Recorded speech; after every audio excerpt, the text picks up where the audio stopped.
Ethereum de son côté est beaucoup plus rapide, mais il reste très limité et surtout très cher. Ethereum est donc à l'origine de la montée des NFT, ces certificats numériques qui permettent de prouver la propriété d'un objet virtuel.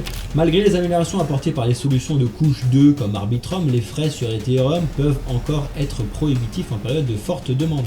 Bitcoin, c'est l'or numérique, une réserve de valeur rare et sécurisée conçue pour protéger contre l'inflation et l'instabilité des systèmes financiers traditionnels.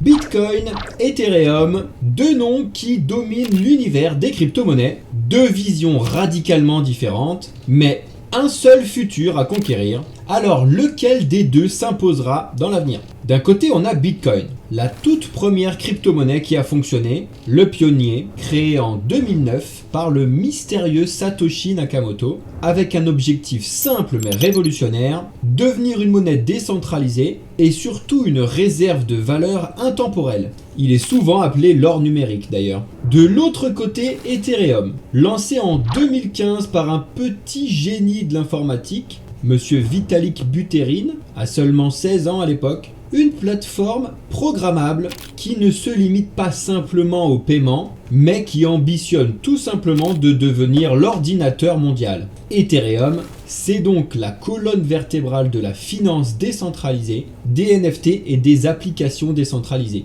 Aujourd'hui, nous allons plonger au cœur de ces deux géants pour répondre à la question cruciale, Bitcoin ou Ethereum, quel est le vrai futur de la crypto-monnaie? Dans cette vidéo, nous allons voir ensemble pourquoi Bitcoin et Ethereum sont si différents, comment ils fonctionnent, et surtout, lequel a le potentiel de dominer le monde des crypto-monnaies dans les années à venir. Vous pensez très certainement connaître la réponse, restez avec nous parce que vous pourriez être surpris. Ce que nous allons voir ensemble aujourd'hui, l'histoire et les rôles de Bitcoin et d'Ethereum, pour bien comprendre leurs origines, les différences techniques entre leur blockchain et leur fonctionnement, les cas d'utilisation de ces deux cryptos et surtout leur impact dans le monde réel, leurs forces, leurs faiblesses et leurs limites respectives, et enfin une analyse de leur potentiel futur, lequel a le plus de chances de s'imposer comme le leader absolu. Vous êtes prêts? Alors installez-vous bien confortablement, likez cette vidéo si ce n'est pas déjà fait et abonnez-vous à la chaîne pour ne rien louper.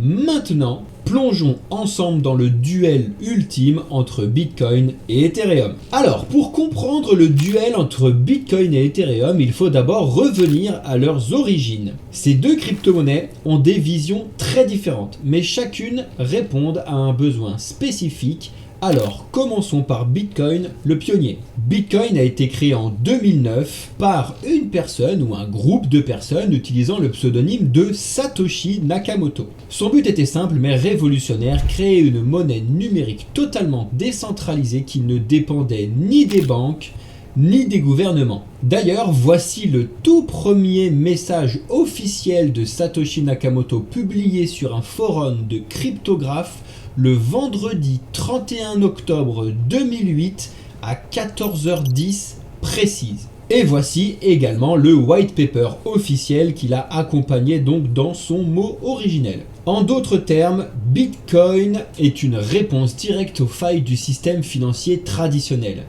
amplifiée par la crise de 2008. Et oui, vous vous souvenez de la crise des subprimes de 2008? Parce que ce fut un réel moment clé pour tout le monde, pour la finance traditionnelle et surtout pour Satoshi Nakamoto. Parce que en fait, ce moment a montré des dangers d'un système basé sur la dette et sur les manipulations bancaires. Et d'ailleurs, voici le message caché dans le tout premier bloc de la blockchain de Bitcoin qui a été validé et donc qui officialise le lancement de Bitcoin, cette fois-ci le 3 janvier 2009 à 19h15 précise. The time, Chancellor on brink of second bailout for banks. Il a posté ce message exactement le jour où le chancelier anglais allait réinjecter énormément d'argent dans le système et donc provoquer la nouvelle chute d'un système financier complètement cassé. C'était donc bien évidemment un clin d'œil à un document officiel du Time Magazine sorti le même jour qui a été interprété par la communauté de crypto comme démontrant l'instabilité du système de création de monnaie traditionnelle. Satoshi Nakamoto était un fin connaisseur des mathématiques appliquées à l'informatique, de la cryptographie, mais surtout également un fin connaisseur de l'histoire de la monnaie. Aujourd'hui, Bitcoin est souvent surnommé l'or numérique. Son objectif principal, être une réserve de valeur fiable et un refuge contre l'inflation. Certaines entreprises comme MicroStrategy et des pays comme El Salvador utilisent même cet actif comme réserve ou moyen de paiement officiel. Vous trouverez d'ailleurs une excellente vidéo sur ce sujet, sur l'entreprise de MicroStrategy, ses risques et ses opportunités, et son créateur Michael Saylor jusqu'ici. Ethereum maintenant, de son côté, Ethereum, créé en 2015 par Vitalik Buterin et son équipe, avait une ambition bien différente. Là où Bitcoin est conçu pour être une monnaie décentralisée, Ethereum se positionne comme une plateforme décentralisée qui permet de construire des applications. En gros, pour faire simple, Ethereum est un ordinateur mondial. Grâce à sa blockchain, vous pouvez programmer des contrats intelligents, on appelle ça des smart contracts. Vous pouvez créer des NFT, on reviendra dessus juste après, et vous pouvez implémenter des applications décentralisées. C'est justement ce qui rend Ethereum bien plus flexible que Bitcoin. Grâce à Ethereum, vous pouvez notamment épargner de manière décentralisée avec la finance décentralisée. Vous pouvez également prêter et donc rentabiliser avec des projets tels qu'Ivy ou Compound. Vous pouvez enfin régler des problèmes de propriété et d'arnaque dans le monde de la collection avec les NFT et tout un tas d'autres applications. La seule limite étant tout simplement votre imagination. Ethereum est devenu le moteur et la solution décentralisée à tous nos besoins virtuels de données, mais aussi réels, notamment sur la propriété des objets. Imaginez un système bancaire où vous pouvez prêter ou emprunter sans passer par une banque, ou encore un moyen de certifier et vendre de l'art numérique en ligne. Tout cela est possible grâce à Ethereum. Si Bitcoin c'est l'or numérique, alors Ethereum c'est l'infrastructure d'un nouvel Internet décentralisé. On peut résumer dans un premier temps avec le tableau ci-après. Bitcoin donc, 3 janvier 2009, par Satoshi Nakamoto, réserve de valeur, monnaie décentralisée. Il n'est pas programmable, c'est donc réservé à faire de la valeur et du paiement. Alors que Ethereum, 30 juillet 2015, par Vitalik Buterin, c'est une plateforme d'application décentralisée, oui, programmable avec des applications nommées des smart contracts, et ensuite son usage principal c'est finance décentralisée, dApps, smart contracts, NFT, gas fee, etc., etc. Voilà donc les différences fondamentales entre Bitcoin et Ethereum. L'un est une réserve de valeur et est une monnaie alternative, Bitcoin, tandis que l'autre est une plateforme programmable qui révolutionne bien au-delà des simples transactions financières.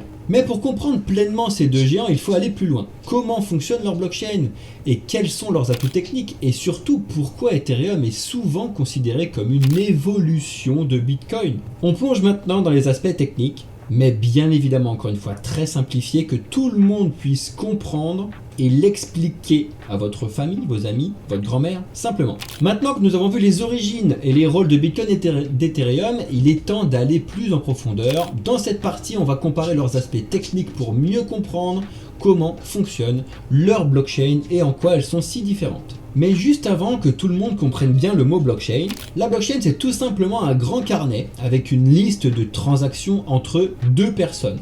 Rien de compliqué. Et tout le monde a un accès libre à ce carnet, mais personne ne peut effacer une ligne ou modifier une ligne passée. C'est justement rendu impossible par un système qu'on appelait le consensus de la blockchain. Et encore une fois, je vais t'expliquer très simplement ce que c'est que le consensus. C'est comme si un groupe d'amis devait décider où aller manger, mais seulement si tout le monde est d'accord sur le même restaurant. Donc le consensus, c'est un moyen pour eux de se mettre d'accord. Dans une blockchain, le consensus, c'est le mécanisme qui permet à tous les participants de s'assurer qu'ils ont la même version de toutes les transactions qui ont été réglées, un peu comme si tout le monde validait la même addition à la fin du repas. Donc on va comparer 3 points techniques et on va te les mettre sur le côté pour que tu puisses suivre. Le consensus, la vitesse et les coûts, et l'offre et l'économie. On commence avec le consensus de Bitcoin. Bitcoin, il est sur ce qu'on appelle le Proof of Work, Preuve de travail en français, ce système repose sur des mineurs qui résolvent des problèmes mathématiques complexes pour valider les transactions et sécuriser le réseau. Ce processus est extrêmement sécurisé, mais il a un coût. Il consomme énormément d'énergie.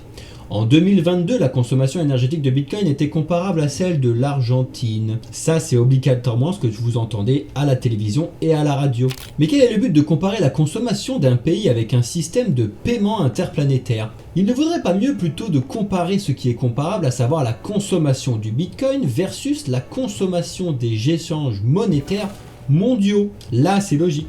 Et devinez quoi? Avec la même utilisation actuelle de transactions monétaires, un système tournant à 100% sur Bitcoin, attention, consommerait 1000 fois moins que le système traditionnel. 1000 fois moins. Du coup, on sait exactement ce qu'il faut faire pour respecter les accords de Paris, là, non? Mais bon, bref, ce sera l'objet d'une autre vidéo sur cette chaîne, donc vérifie que tu sois bien abonné. Et donc Ethereum, maintenant, il fait comment? Ethereum, quant à lui, a récemment abandonné le Proof of Work, la preuve de travail. Il est passé justement sur ce qu'on appelle la Proof of Stake, ou en France, la preuve d'enjeu, avec The Merge, une étape clé de son évolution. Dans le Proof of Stake, la preuve d'enjeu, du coup, en français, ce ne sont plus des mineurs, mais des validateurs qui vont sécuriser le réseau. Ces validateurs doivent bloquer une certaine quantité d'Ethereum pour participer. Et justement, un validateur doit bloquer 32 Ethers pour participer au stacking et valider les transactions sur Ethereum.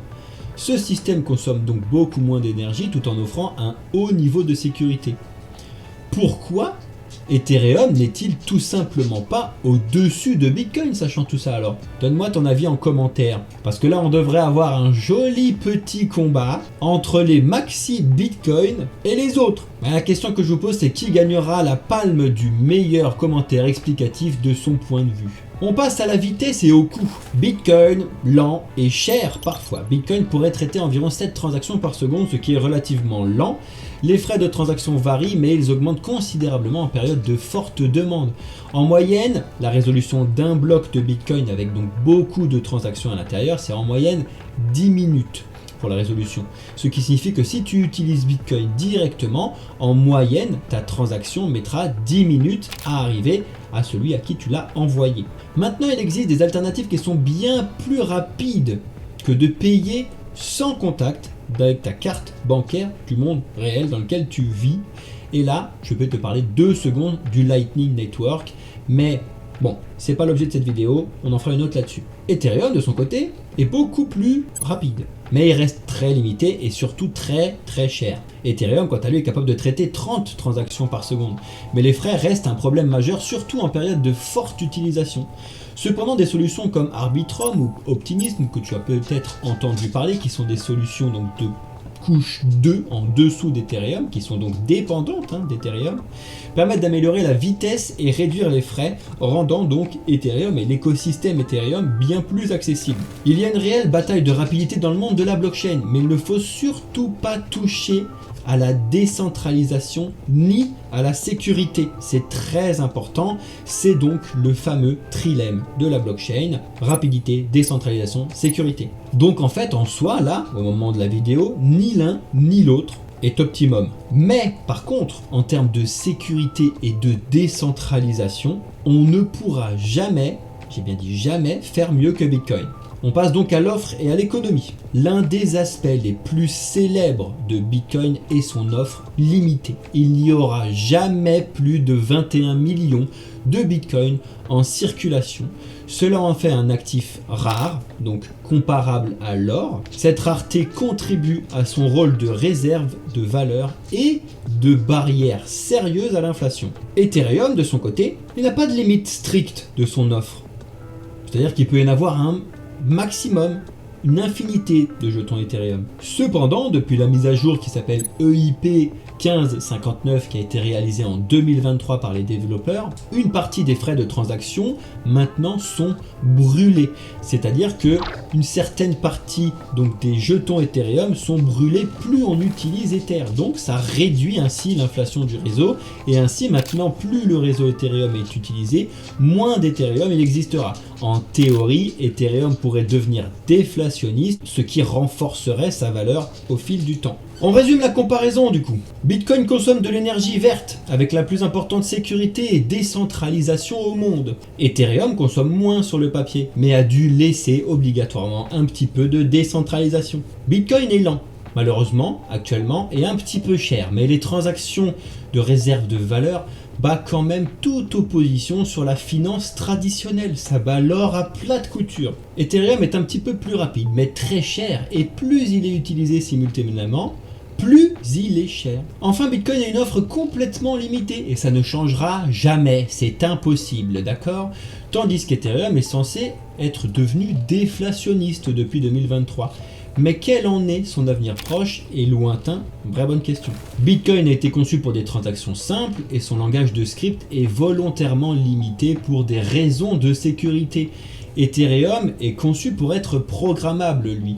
Les développeurs peuvent y créer des smart contracts qui sont des programmes autonomes exécutés directement sur sa blockchain. Voilà les principales différences entre Bitcoin et Ethereum sur le point technique. Bitcoin mise sur la simplicité et la sécurité, tandis qu'Ethereum apporte la flexibilité et l'innovation grâce aux smart contracts. Ces différences ont un impact majeur sur leurs usages respectifs que nous allons explorer dans la prochaine partie, les cas d'utilisation concrets. Si vous êtes curieux de savoir comment Bitcoin et Ethereum sont utilisés dans le monde réel, restez connectés, restez avec nous, on passe aux exemples pratiques de la réserve de valeur au NFT en passant par la finance décentralisée, où et comment sont utilisés nos Bitcoin et nos Ethereum. Bitcoin, réserve de valeur, l'or numérique. Bitcoin est souvent surnommé l'or numérique et pour une bonne raison. Son offre est limitée à 21 millions d'unités et en fait un actif rare, ce qui attire les investisseurs institutionnels et particuliers pour le long terme. Des entreprises comme MicroStrategy, Tesla ou encore Square ont investi des milliards de dollars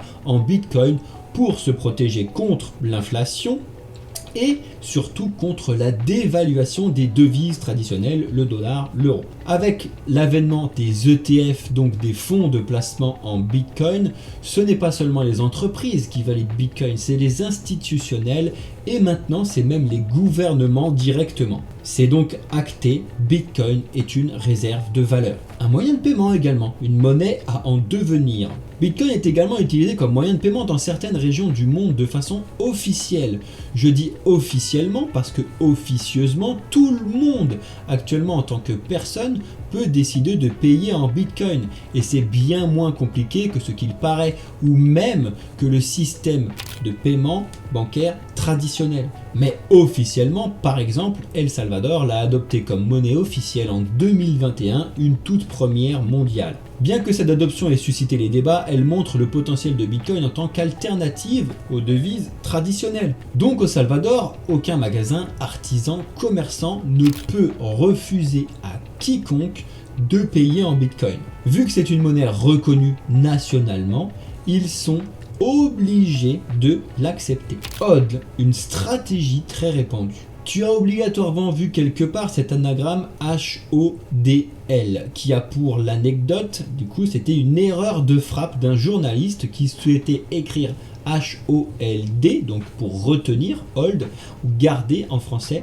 Et depuis, nous, dans l'écosystème crypto, on utilise HODL, donc HODL, comme Hold on for your dear life en français, donc tenir bon toute la vie. Mais pour beaucoup de particuliers, Bitcoin n'est pas une monnaie. Surtout pour Madame Christine Lagarde, alors que concrètement, selon la définition même d'une monnaie, je suis désolé, mais si Bitcoin est une monnaie, point barre. Mais quand même, selon beaucoup, en tant que réserve de valeur, c'est un actif à conserver, une assurance contre les crises financières. Ethereum maintenant, avec la finance décentralisée, DeFi, qui donc devient un tout nouveau système bancaire. Ethereum est le pilier de la DeFi ou finance décentralisée, un système qui permet de prêter, emprunter ou échanger des actifs numériques sans passer par une banque. Par exemple, vous avez Uniswap qui permet d'échanger des cryptos instantanément sans intermédiaire, tandis qu'Ivy permet de prêter ou d'emprunter en toute autonomie. Et tu peux enfin mettre en place des placements financiers décentralisés,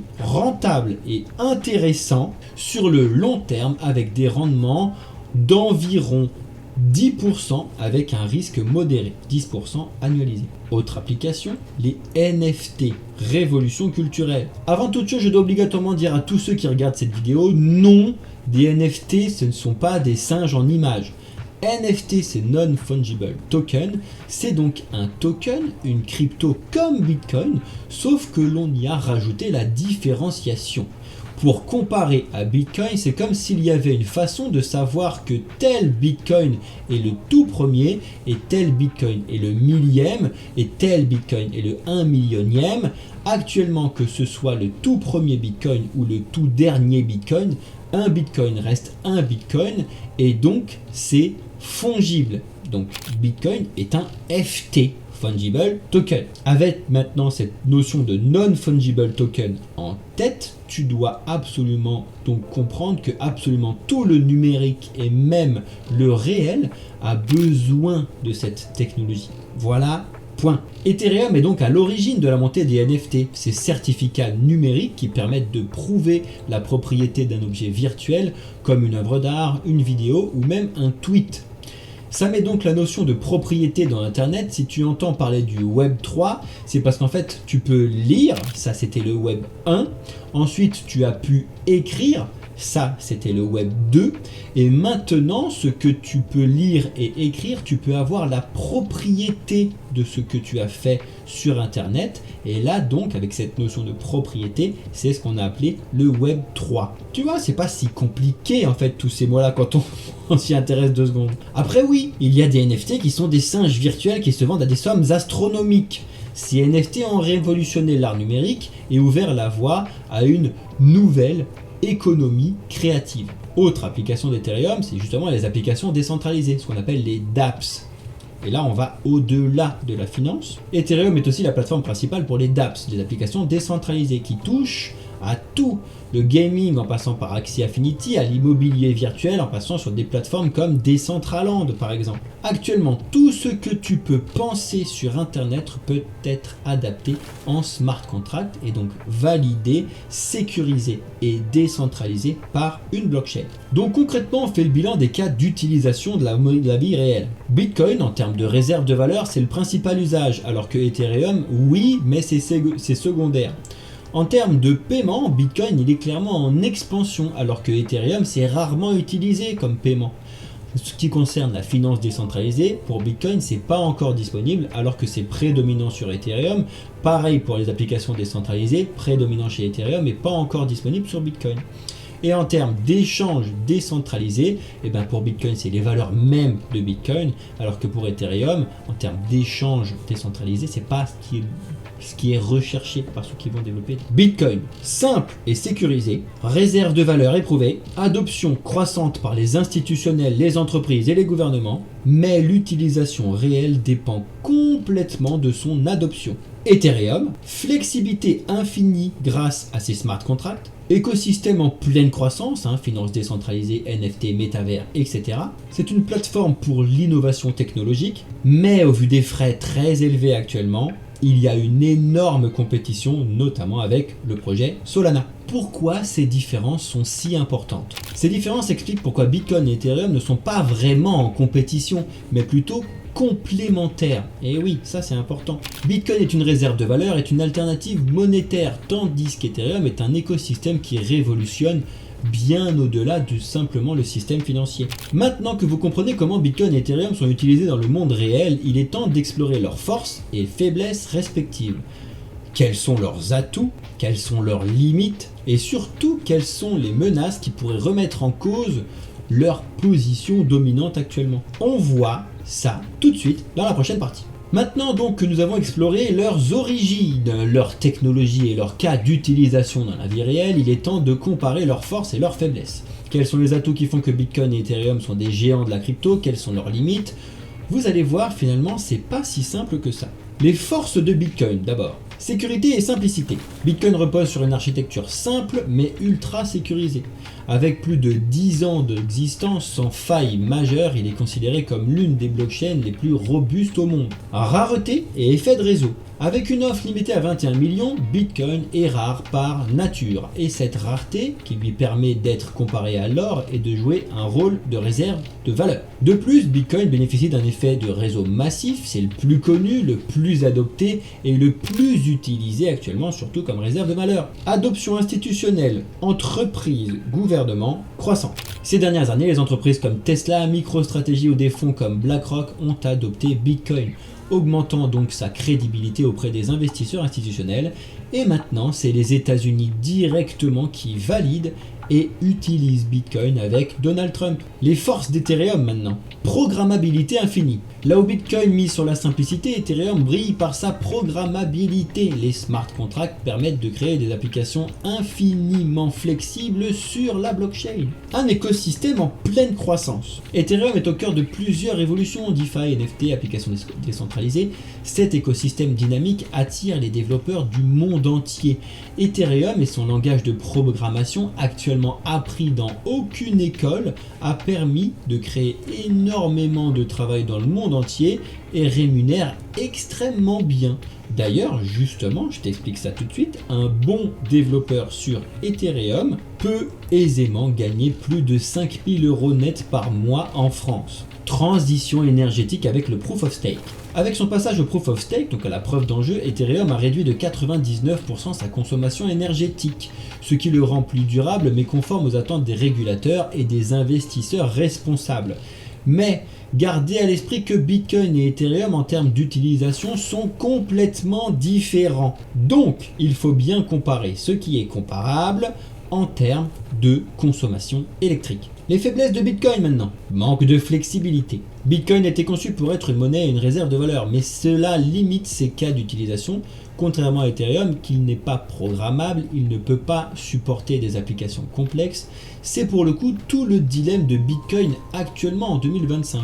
Certains développeurs sont pour l'ouverture de Bitcoin et d'autres sont contre afin de respecter les valeurs de base que nous a donné Satoshi Nakamoto.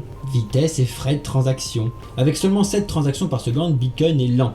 Et bien que le Lightning Network améliore cela, son adoption reste limitée pour l'instant.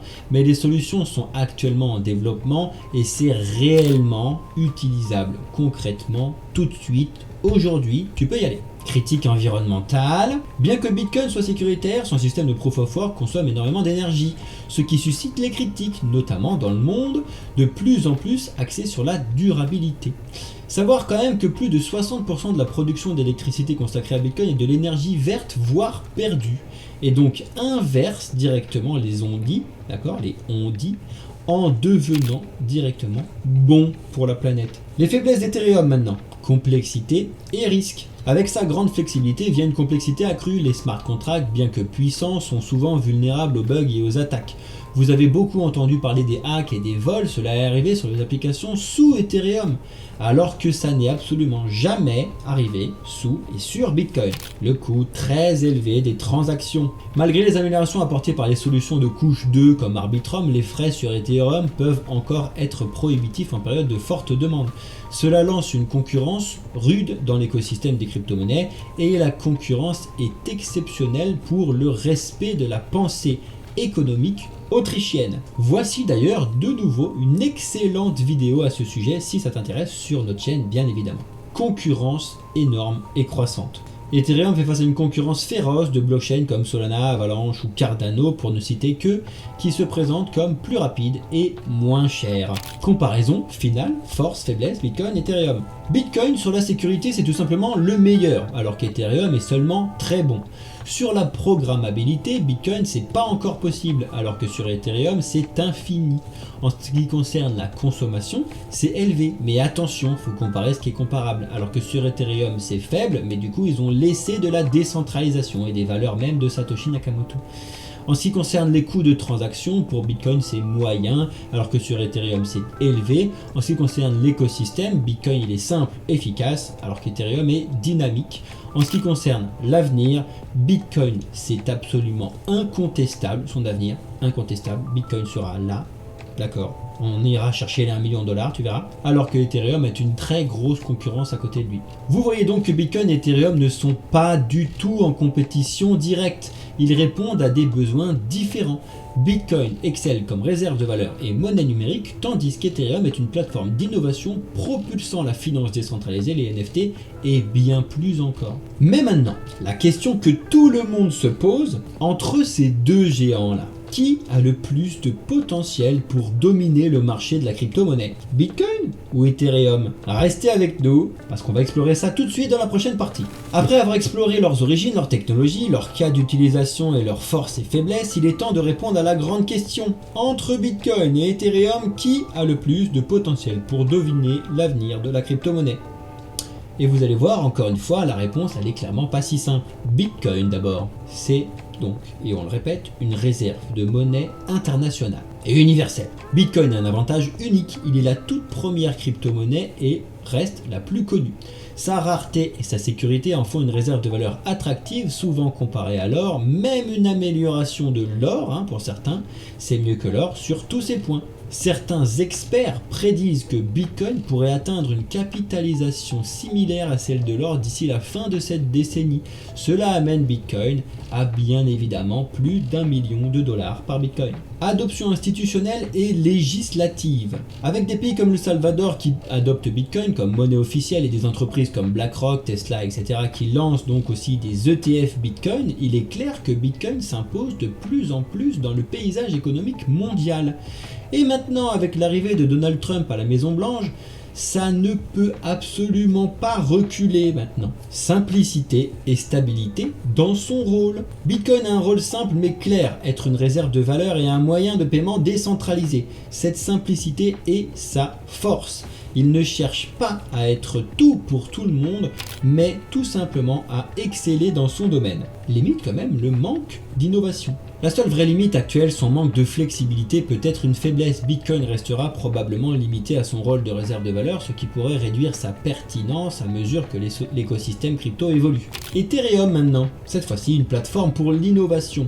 Ethereum est souvent comparé à l'ordinateur mondial. Avec des smart contracts, il est devenu la colonne vertébrale d'une économie décentralisée en pleine croissance, alimentant la finance décentralisée, DeFi, les NFT et, bien évidemment, bien plus encore. Flexibilité quand même et adoption rapide. Grâce à son écosystème en constante expansion, Ethereum attire non seulement les investisseurs, mais aussi les développeurs. En 2023, plus de 30% des développeurs blockchain travaillaient sur Ethereum, ce qui en fait la plateforme la plus active de l'écosystème blockchain. Transition écologique. Avec sa transition vers le Proof of Stake, la preuve d'enjeu, Ethereum répond aussi à l'une des critiques majeures adressées aux crypto-monnaies, leur impact environnemental. Tenez, voilà des joints et une guitare. Cassez pas les... Cette transition le rend attractif pour les investisseurs institutionnels et les projets soucieux de durabilité. Mais il faut comparer ce qui est comparable. C'est bien pour Ethereum de se limiter à sa consommation bien que discutable, alors que Bitcoin, non, rien à voir. Donc, attention à ce que tu entends, surtout à la télévision et à la radio, qui sont des médias complètement contrôlés par des entités qui ont tout intérêt de te faire croire que les crypto-monnaies, c'est mauvais pour toi. Alors que clairement, c'est totalement l'inverse. Concurrence et défis techniques. Et donc le vrai gros problème, ici, Ethereum fait face à des défis. Les frais de transaction élevés restent un problème. Bien que des solutions de couche 2 comme Arbitrum, Optimism, etc. aident à résoudre cela, c'est la concurrence de blockchains comme Solana, Cardano, Atom, etc. qui est le vrai sujet de discussion pour l'avenir d'Ethereum et qui pourrait réduire directement sa domination. Scénario futur, alors du coup Bitcoin, Ethereum, les deux. Scénario numéro 1, Bitcoin comme réserve de valeur universelle. Dans ce scénario, Bitcoin s'impose comme réserve de valeur incontournable, un actif refuge adopté par les institutions, les gouvernements et les particuliers. Scénario 2. Ethereum comme infrastructure mondiale. Dans un autre scénario, Ethereum devient la plateforme incontournable pour les applications décentralisées, remplaçant des systèmes traditionnels dans la finance, les jeux, l'immobilier et bien plus encore. Mais il y a un troisième scénario, tout simplement la coexistence complémentaire. Peut-être que le futur appartient tout simplement aux deux, Bitcoin en tant que réserve de valeur mondiale et Ethereum comme moteur de l'innovation blockchain. Ils pourraient très bien coexister, chacun jouant un rôle essentiel mais complètement différent. Mais du coup, l'impact pour les investisseurs, pour toi, que choisir? Si vous cherchez une réserve de valeur fiable pour protéger votre patrimoine à long terme, Bitcoin est tout simplement votre meilleur choix. Mais si vous souhaitez investir dans l'innovation et profiter de la croissance des applications décentralisées, Ethereum offre également un potentiel exploitable. Mais pourquoi pas les deux? Un portefeuille équilibré pourrait tirer parti de ses forces, des forces de chacun. On parle quand même souvent plus du côté de Bitcoin que du côté d'Ethereum. Souvent c'était 70-30, de temps en temps certains parlent de 60-40 et à la rigueur les plus fifous sont 50-50. Alors Bitcoin ou Ethereum? Finalement tout dépend de votre vision de l'avenir et de vos objectifs en tant qu'investisseur. Mais ce qui est sûr, c'est que ces deux géants continueront de façonner le monde de la crypto-monnaie. Et vous alors, qu'en pensez-vous? Pensez-vous que Bitcoin restera le roi des crypto-monnaies ou qu'Ethereum pourrait prendre le relais? Dites-moi dans les commentaires, je suis curieux d'avoir votre avis. Nous arrivons à la fin de notre exploration des deux géants de la crypto-monnaie, Bitcoin et Ethereum. Deux projets avec des origines, des technologies et des objectifs très différents, mais qui ensemble façonnent l'avenir de la finance et de la technologie de demain. Récapitulons un petit peu les gros points clés. Bitcoin, réserve de valeur. Oui, je l'ai dit plusieurs fois, mais c'est vrai. Bitcoin, c'est l'or numérique, une réserve de valeur rare et sécurisée conçue pour protéger contre l'inflation et l'instabilité des systèmes financiers traditionnels. Sa simplicité et son adoption croissante en font un actif unique, incontournable pour les investisseurs qui recherchent la stabilité à long terme. Le risque devient de plus en plus maîtrisé au fur et à mesure que l'adoption grandit. Il est incontestable actuellement que Bitcoin est la référence des crypto-monnaies grâce à ses valeurs, sa sécurité et surtout sa décentralisation. C'est pourquoi il existe un mouvement appelé les maximalistes qui sont à 100% sur Bitcoin et rien sur les autres. Ethereum, de son côté, c'est l'infrastructure et l'innovation. De l'autre côté, Ethereum n'est finalement pas une crypto-monnaie, c'est un crypto-actif. C'est une plateforme qui révolutionne le secteur de la finance, de l'art, des technologies, des smart contracts, des NFT, des applications décentralisées.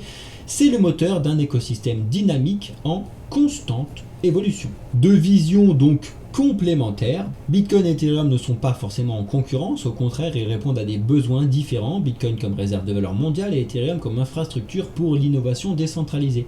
Mais ils pourraient coexister et définir tout simplement ensemble l'avenir de la blockchain. Projection justement dans l'avenir maintenant. Alors quel est le futur de ces deux crypto-monnaies? Le potentiel de Bitcoin repose sur son adoption comme réserve de valeur universelle, tandis qu'Ethereum pourrait devenir le cœur d'un nouvel Internet décentralisé. Mais tout cela dépendra des décisions des investisseurs, des gouvernements et des développeurs dans les années à venir. Une chose est sûre par contre, nous sommes encore aux toutes premières étapes de l'adoption mondiale des crypto-monnaies. Que vous soyez maximaliste Bitcoin, fan d'Ethereum ou simplement curieux, c'est absolument le moment de rester informé mais surtout d'apprendre. Parce que vous le savez maintenant, si vous êtes abonné à cette chaîne, apprenez aujourd'hui et investissez seulement demain. Bon, maintenant je veux savoir ce que vous en pensez. Selon vous, qui dominera l'avenir? Bitcoin restera-t-il le roi des crypto-monnaies? Ou Ethereum prendra-t-il tout simplement le dessus avec son écosystème flexible et innovant? Dites-le moi bien évidemment dans les commentaires, je lis et réponds à tous vos avis. Si cette vidéo vous a aidé à mieux comprendre les différences entre Bitcoin et Ethereum, n'oubliez pas de liker la vidéo, de vous abonner, de lâcher votre commentaire et surtout d'activer la cloche pour être au courant de toutes les prochaines vidéos. Parce que sur cette chaîne, on continue d'explorer le monde fascinant de la blockchain, de la technologie, de la finance, de l'éducation financière et de l'innovation technologique. Souvenez-vous bien, les crypto-monnaies ne sont pas seulement des outils financiers, elles sont aussi le reflet d'une révolution technologique et sociétale. Alors je le répète, apprenez aujourd'hui et investissez demain, mais surtout restez curieux. Merci à toutes et tous pour votre soutien et à très bientôt pour de nouvelles explorations dans l'univers captivant des crypto-monnaies.